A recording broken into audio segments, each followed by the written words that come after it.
नमस्कार। बिहार की जनता के लिए बहुत लोग कहते हैं कि बिहार कमज़ोर राज्य है।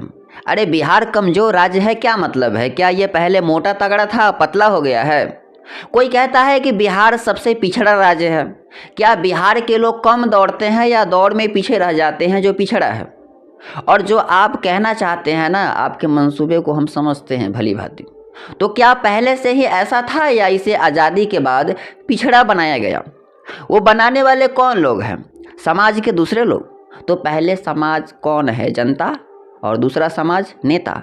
मतलब एक समाज पर दूसरा समाज राज कर रहा है, तो फिर मान ले कि दूसरे समाज के नेता पहले समाज के जनता को इसी तरह से कमज़ोर, दुबला पतला, पिछड़ा, गरीब, अनपढ़, बेरोजगार बनाकर बिहार को 75 साल रेंगने नहीं दिया और अगले 75 साल भी दूसरे राज्यों के रेस से बाहर रहने दिया जाएगा।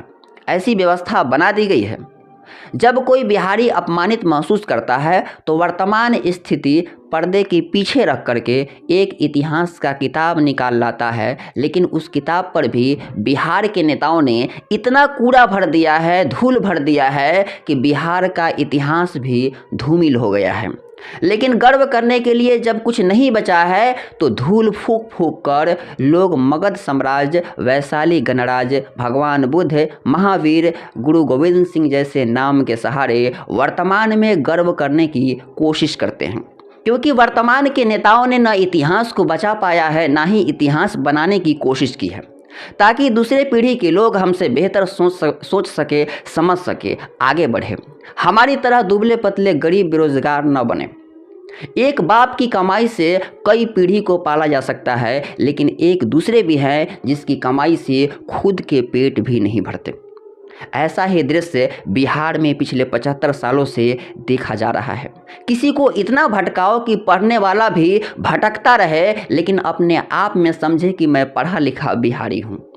किसी से पकौड़ा तलवाओ, भले ही 50 लाख रुपए पटना दिल्ली के कोचिंग सेंटरों को देकर के 400 रुपए रोज कमाओ, क्योंकि आप पहले समाज के जनता है, दूसरे समाज के नेता नहीं। फिर कमज़ोर होकर जब बीमार पड़ो तो अस्पतालों को पुरखों के ज़मीन बेचकर सरकारों के गुल्लक में रुपए रखाओ, ताकि ये मांग कर सके कि बिहार को विशेष राज्य का दर्जा दिया जाए। ऐसी परिस्थिति खड़ा इसीलिए की जाती है कि लगे कि जनता के लिए मांग की जा रही है। लेकिन केंद्र में बैठे मोदी भी इस खेल को खेल की तरह खेलते हैं, क्योंकि खिलाड़ियों के खिलाड़ी वहाँ बैठे हैं। न मांगने वाले को लेना है, न देने वालों को कुछ देना है। इसे बस मुद्दा बनाकर मुद्दा ही रखना है। ऐसे में समझ जाइए कि आप कमज़ोर, दुबले पतले, अनपढ़, गरीब हैं, तो ये मुद्दा बनाने के लिए ऊंच कोटि का मुद्दा है। इससे 75 सालों में न कुछ मिला है, न कुछ मिलने वाला है, क्योंकि सत्ता भी वही है, परिवर्तन भी वही है, दूसरे समाज के नेताओं का चरित्र यही है। पहले समाज के जनता समझे या ना समझे, मुझे शक है, क्योंकि ये दुबले पतले, कमज़ोर, अनपढ़ है। फिर भी आप यदि समझ गए हैं तो हटाओ दूसरे समाज के नेताओं को, पहले समाज के जनता खड़े हो, ताकि अपने इस कमजोरी से कोई खेले नहीं। जिसे खेल बना दिया है उसे भी हकीकत में बदलने की ज़रूरत है, तभी बिहार या देश की तरक्की के साथ आप खुद की तरक्की कर सके।